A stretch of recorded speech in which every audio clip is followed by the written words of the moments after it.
Welcome everybody. I hope there aren't too many hangovers to deal with this morning.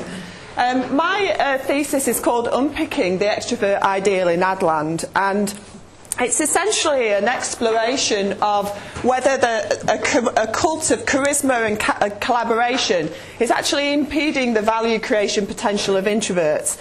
And I've chosen the UK creative industries as being a microcosm of the creative process overall. Actually, I think a lot of the findings and insights would be relevant to anybody in pretty much any industry, particularly those working with introverts, and I understand there's quite a few introverts out there. Really why I'm doing this is because I'm a closet introvert, and actually people are quite surprised often when I say that I'm introverted, but as my mum will testify, I'm very much an introvert at heart. So the creative industry is essentially an industry about ideas, and therefore talent is the absolute strategic battleground for any leader within the creative industries. Creative agencies in the UK have a staff turnover of about 26% in the year. So as a leader we should leave absolutely no stone unturned in trying to find the absolute best talent, but in essence, do we? And it's important that it's not that you don't just get a team full of one-sided talent, and we all know that diversity is part of the creative process. But actually these guys did a really interesting piece of research that said that actually personality has a much more direct and powerful effect on group processes than even things like gender or age or some of the other things that you traditionally see to affect the way teams work. So why are introverts important? Well, introverts have long been associated with creativity and business creativity. You just have to look at people like Larry, Bill Gates, Steve Wozniak. Some of the greatest business thinkers that we've seen in the last century have all been introverted. And there's a legend, certainly in Western culture, about the lone genius, which was very powerful perhaps 50 to 75 years ago, and obviously Einstein's a great example. But actually that legend, if you like, has come under increasing pressure over the last probably 50 years with this culture of collaboration, this culture of this extrovert charisma.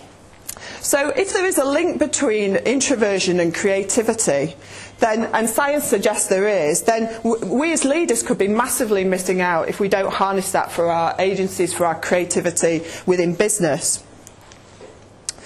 Studies of the creative personality across decades have endorsed the relationship between introvert characteristics and creative behaviours, and certainly the creative personality has introvert tendencies. A guy called McGrath did a study, basically said that individuals working alone generate not just more ideas but more creative ideas than people who are working in face-to-face interactions. So there is a clear link between a value within introverts that we need to understand how better to unlock. Susan Cain very passionately wrote about this in her recent book called Quiet. And she referenced a study by a guy called Tagger, which was really interesting, which said within any social context, the person who speaks first is likely to be the person that is perceived to be the leader. Now, if you think about that for a minute, I should be waiting to see who asks the first question later. But in agency cultures are very informal and very much based and powered by big personalities. So you can see within an informal structure how it might be exaggerating the influence of extroverts. In Western cultures, and certainly there's differences across different cultures, there's often a lot of misunderstandings about actually what an introvert is. And it's not that introvert is shy, it's really that they gain their energy from being in solitude and in alone, whereas an extrovert will gain more energy from being around other people. Research has found introversion to be a relatively stable part of your temperament. So it's not something that flexes massively over your life cycle, and that's going to be important as we come on. Myers-Briggs suggests that approximately half the population should be introvert, and I was interested to see whether that would be over or underrepresented in our industry. So quick hands up, who would perceive themselves to be an introvert in this audience? Yeah. Okay, there's a few of you. So yeah, some people are like that. So it's important to note here that introversion is not just a lifestyle choice, it's not a mood, it's not a preference, it's biological. The brain of the introvert works differently, it has different blood flow, it works differently with the dopamine system, and it has lots of implications for the way you would manage and develop a culture that would work with introverts. They're sensitive to stimulus. So anybody who has a baby who howled a lot when you show them a novel thing is more likely to grow up to be an introvert, because you're more sensitive to new things and risks. You become more aroused, and you generally are more aroused in normal situations, so you don't have to jump off a cliff to feel the excitement. And interestingly, actually, if you put drops of lemon juice on the tongue of an introvert, they will actually salivate twice as much as an extrovert, and that's because of this stimulus response. So you imagine a situation like this, how much that overloads an introvert's systems. We have a strong power down system, and this is really important when we come to managing, so that if they become overphased, they're more likely to power down, whereas an extrovert is more likely to power up. And this becomes really important in meeting culture. As I said, creative industries have very informal, and the cut and thrust of the creative development process is quite adversarial. We have very much a get together and decide, and actually one of the big problems that introverts may have is that their thought processes work in a different way. So often I would be approached after a meeting and somebody would say, I've had a brilliant idea, and you'd be like, if you had told us that in the meeting before we all decided. And it creates frustration. Frustration as a leader, because you're having to stop a process. Frustration from the individual's point of view, because they're having to they feel hobbled by the process. So, as a good introvert friend of mine says, it's not that they're not thinking, it's just that they're gobby in their head. And so as a leader, you have to really find ways to work with that.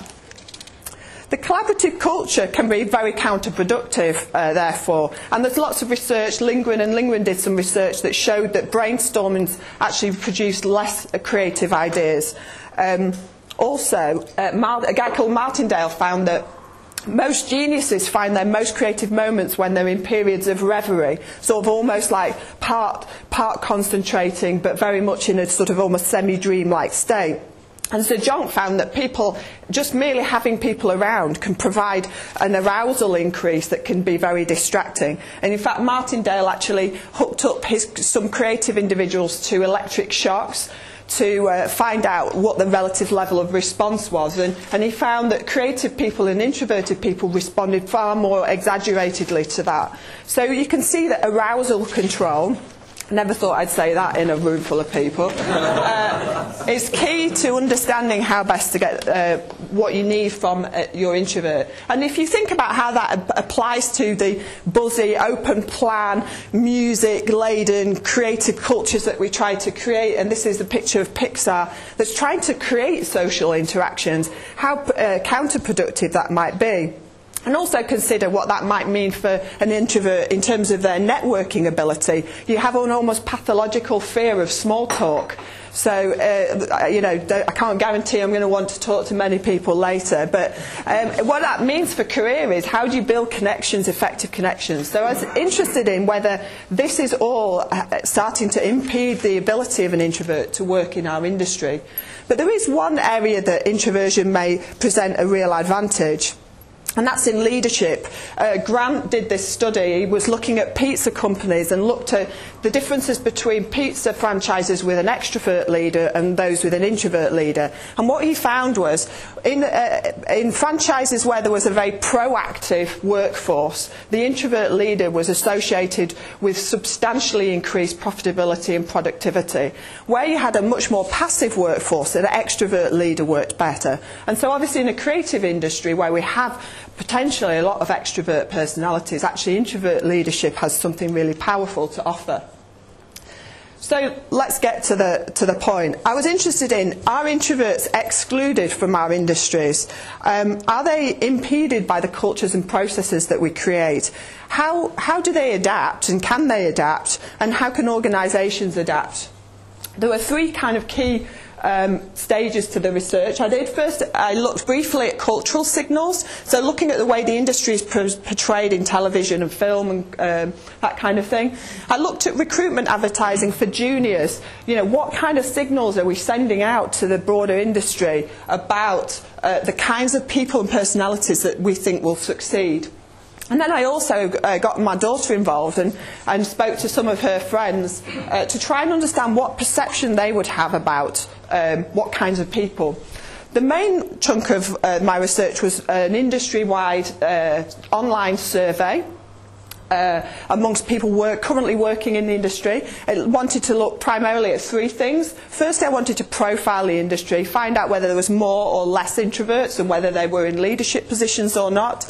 I wanted to look at their perceptions of the industry. Did they perceive there to be a problem or not? And how did they feel? What was their welfare and happiness in their work? And then, importantly, I wanted to do a prejudice test, and we'll come on to this in a minute. But that's really about saying, do people judge an introvert's ideas equally or the same as an extrovert's ideas? So I bet you'd be keen to see what that says.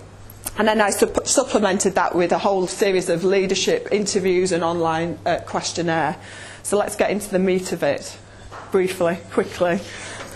Okay, so looking at culture more broadly, very much an extrovert ideal is portrayed, but I wanted to focus in here on the recruitment advertisements. And I looked at linguistics of those and counted the number of mentions of more extrovert phraseology, like needs to be outgoing, good with people. And you can see very clearly across a whole range of different roles that overwhelmingly extrovert keywords are mentioned more than introvert keywords, and that's translating directly to the views of very young people about what they perceive you need to be successful. So we might be actually putting off a lot of young introverts before we've even started. But when we actually come to look at the industry itself, you can see here that 38% of the sample were introverted. And that's less than you would expect from the Myers-Briggs, and there may be all sorts of reasons for that, and we'll come on to that. I also looked at how that's split across the three key functions of strategy, client service and creative. And only in creative do you start to see a much more even split between introversion and extroversion. And what it means to say is that as leaders we need to be able to tailor our processes, our environments and our cultures to apply to both.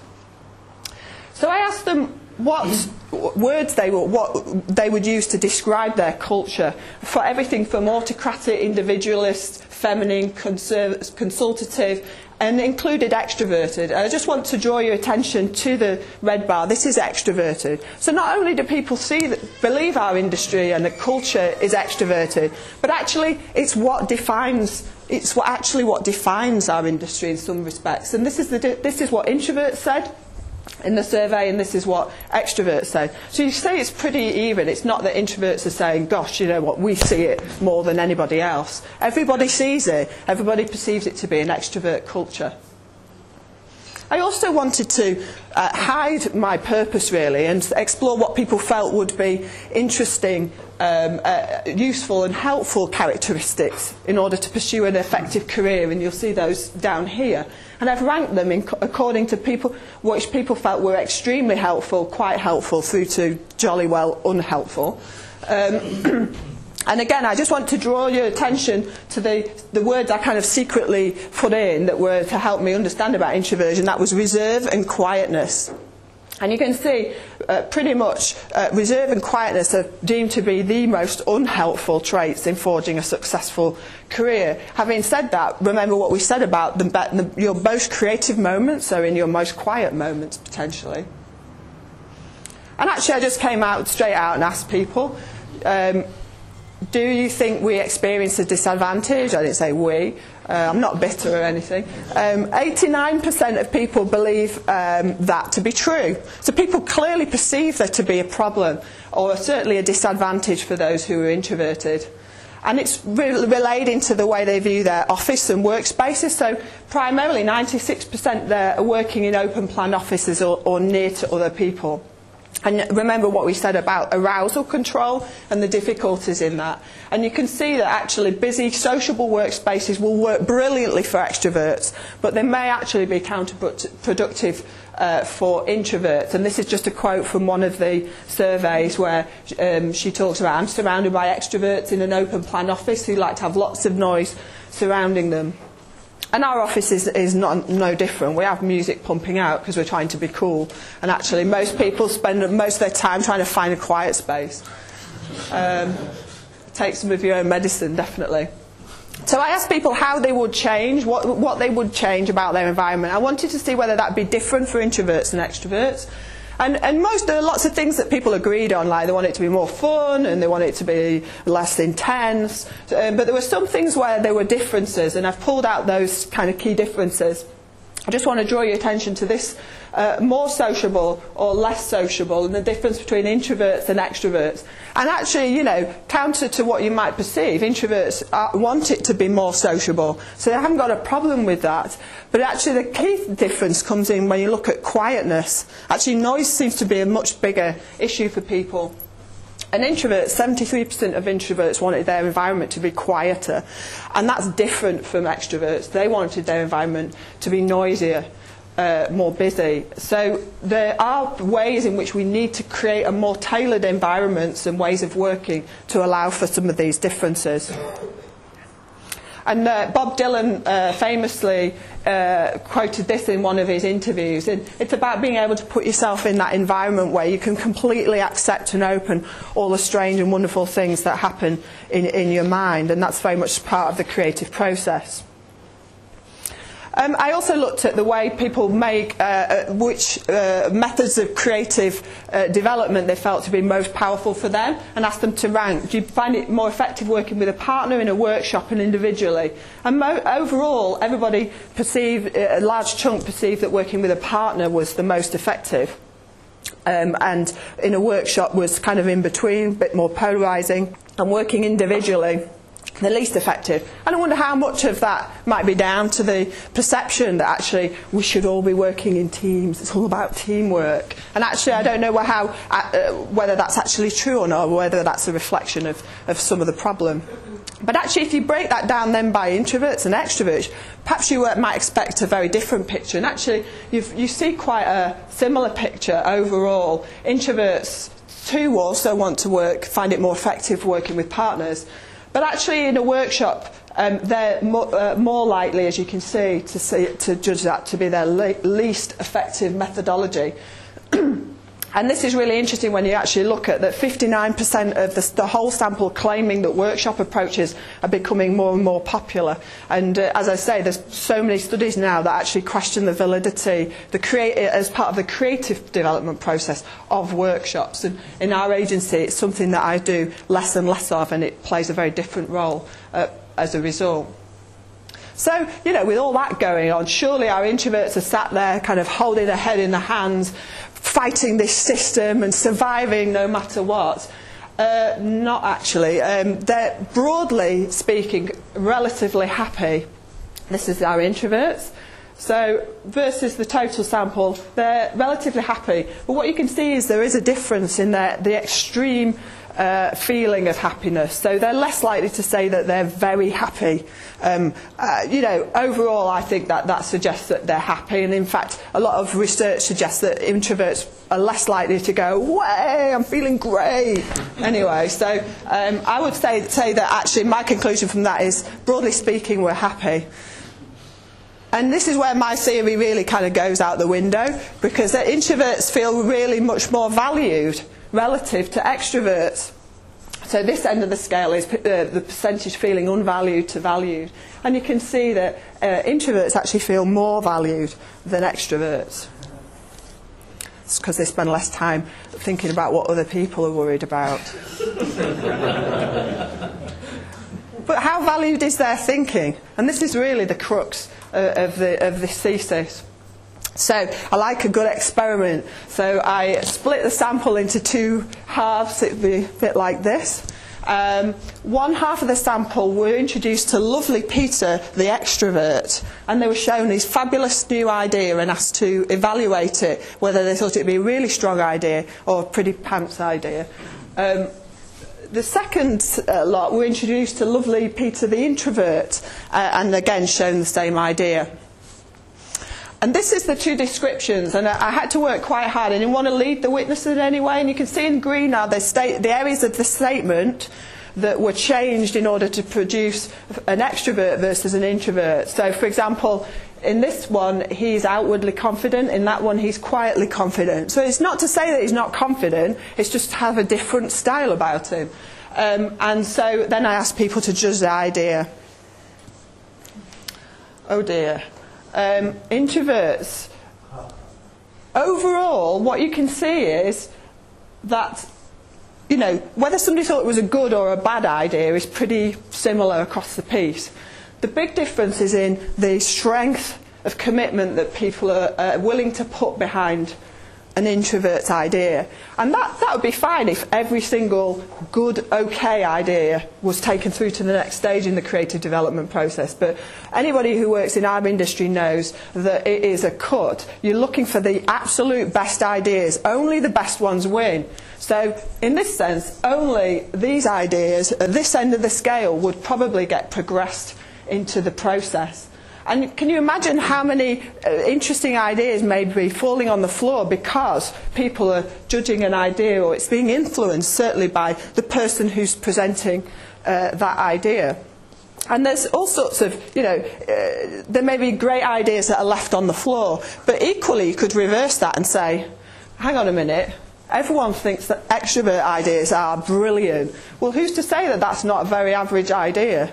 So there may be actually the flip of that average ideas are being promoted due to the strength of your opinion of that individual's personality or their advocacy. So imagine the cut and thrust of that meeting. Which individual is going to fight the hardest potentially for their idea in the you know, the ping pong of we like this is interesting, that debate, that arousal will rise and the power down system will overtake.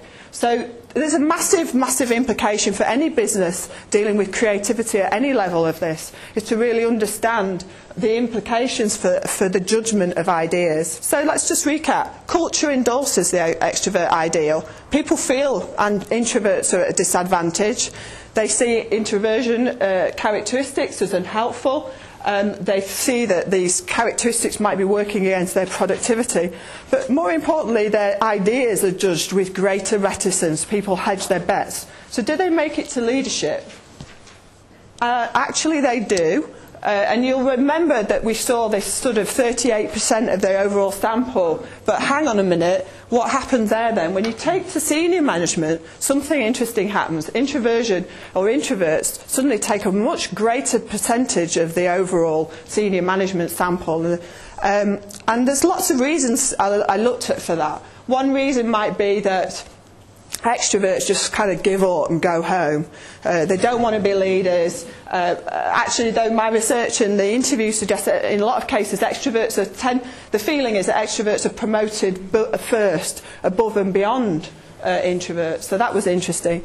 I also thought perhaps you become more introverted as you get older. So actually, it's just more extroverts turning into introverts here. And the science says that that's less likely to be the case. As I say, it's quite a fixed part of your character, so it's less likely to shift radically over the course of your career. So then I was only left with one thing, and that really does blow my thesis out of the water, which is that actually they get more than their fair share of promotions. So it kind of leads you to ask why that might be the case. And I go back to the pizza example, that potentially in a culture with high proactivity, that there is a strength in the introvert that comes through when it comes to leadership, the ability to think on your own, take your own leadership decisions. It becomes much more important. But one of the things that I witnessed was the radical attempt to change yourself in order to fit into that extrovert ideal. And that might be part of what makes some introverts successful, is their ability to to flex their personal style, which is about acting externally extrovertly, even though inside you're dying. Not how I'm feeling right now. So vast majority of people saying they're actively trying to change themselves, and I did a bit of a word cloud here with some of the commentary around that, and you can see clearly how are they trying to change. They're trying to be more outgoing, they're trying to be more sociable, they're trying to be more confident. So they're all trying to move towards this extrovert ideal. But at what price? And there were some really interesting admissions and sort of it felt like counselling actually. A lot of people said the surveys for leaders were like counselling. That there's a real pain involved in this flexing between one's extrovert behaviour and introvert feeling. And there's a real strength of language here, you know, people poisoned, wanting to hide in a cave. You know, there may be quite a price here for leaders who are operating over long periods of time, having to behave in a way that actually doesn't feel natural. So I thought there might be something that we can learn as individuals here by looking at the typical story arc of the introvert, where we see actually at the beginning of your career, your confidence and self-knowledge is relatively low, and you make desperate attempts to try and fit in, and this meeting I'm going to be right out there, and I'm going to go into that, you know, the pub crawl and really kind of small talk with the CEO, and you kind of really push yourself, and you reach a tipping point where you go, Christ, you know, this is hard, I can't do this anymore, I've gone slightly bonkers, who am I? And the people who survive that, well, lots of people seem to leave the industry at that point, but those who survive kind of come to know themselves, come to accept their personality, their normal style, and learn to flex with it. And they become what we describe as expert leaders, very much in the mode of emotional leadership we've learned a lot about. There is a whole set of other people who can't do that, and they become brilliant practitioners, not of less value to the organisation, but they just don't have the ability to flex that you need in order to kind of survive. I also pulled out some real practical insights for organisations and leaders about how they could adapt. There's actually more than this, but I thought this made your eyes bleed anyway. So what I've done is just organised that according to things like recruitment process. Imagine you get those little juniors in, don't you? You make them stand up and present to you. So how can we help the recruitment process provide a much more balanced view, understand who it is we're recruiting, include pre-prepared work as well as work that tests people's ability to think on the spot. I also looked at environmental design, things like providing escape hatches and how to encourage a hot desk culture. You know, if there's an idea that this is your desk and you stay there all day and then you know, till 10 o'clock at night and then you leave, you have to encourage that people can get up, they can move, they can go into the park, they can find the peace and quiet that they might need. So there's all sorts of environmental design. Certainly closed door spaces are really important. Process design is, you know, that cut and thrust of the creative development process. Perhaps you get one individual to present all the work and it kind of, you don't know who it comes from then. You maybe break for 5 minutes before you discuss ideas. There's all sorts of things there. Also, reward and incentive mechanics. Introverts are much more rewarded by intrinsic reward, whereas an extrovert is much more likely to feel incentivised by extrinsic rewards. That has a real implication for the value that they place on your personal opinion, for example, and how feedback has to be private. And a lot of this is relevant to all types of people, not just introverts. It's actually great leadership, but I think the introvert issue actually brings some of these principles to the fore.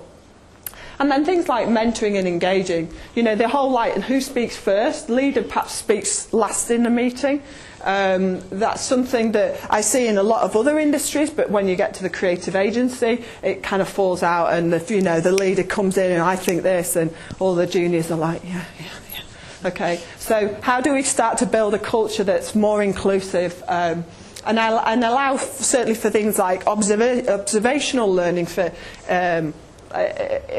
introverts, actually doing type learning. I think you've just had the emotional module. Doing type learning can be quite traumatic for introverts, where they can actually learn as much from watching other people suffer. So anybody who's just done the last module will really identify with that. So there's loads of things there. There's also, just to finish off, a few practical insights for individuals. And I developed this idea of the introvert pendulum. And again, I think this is relevant to both extroverts, actually, and introverts. And it's a world in which you may be confronted by increasing stimulus and higher levels of arousal. You know, just imagine there's 15 people banging on your door, or you're going to the toilet and people are stopping you and trying to eat your sandwich all at the same time. And that will push you into a high arousal mode. And for that, you need to know that you're going to have to come back, you're going to have to swing back.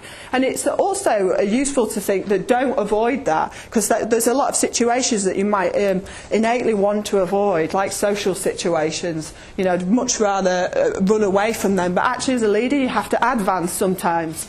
So by checking in and understanding where you're at on this pendulum, you can start to go, actually, do you know what, I need some time out. I need some low stimulus, low arousal time just to recuperate and not feel bad about that, but actually demand it, take it in your day, make sure you go for a walk. It's really important.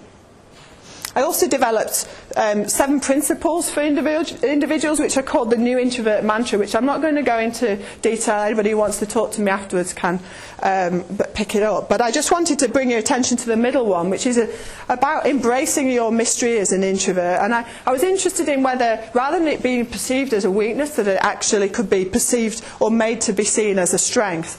And that actually by embracing that mystery, you could present and add greater credibility to your thinking. You know, it's, you know, and embrace your own habits, your own rituals, and make that part of the mystery that makes your thinking seem more powerful and in essence gives it more value.